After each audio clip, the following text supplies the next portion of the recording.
নমস্কার, আমার নাম তাসনিম হাসান। আমি একটি কবিতা বলতে চাই। কবিতাটির নাম হলো মানুষ করুন স্যার। কবি দীপক চন্দ্র দাস। মাস্টার মশাই, কি ভাবছেন? কি হচ্ছে চারিদিকে? কি দেখছেন? কি শুনছেন?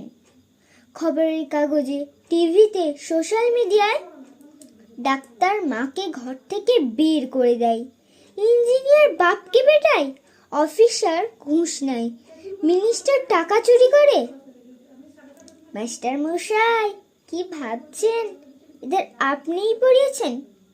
হ্যাঁ স্যার, সারা জীবন ধরে এদের আপনিই পড়িয়েছেন। স্কুলে, কলেজে, বিশ্ববিদ্যালয়ে এদের আপনিই পড়িয়েছেন।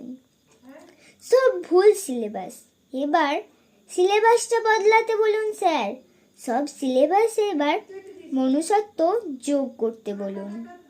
শুধু ডাক্তার নয়, ইঞ্জিনিয়ার নয়, অফিসার নয়, মিনিস্টার নয়, ও সব হয়ে ওঠার আগে আমাদের মানুষ করুন স্যার, আমাদের মানুষ করুন। নমস্কার।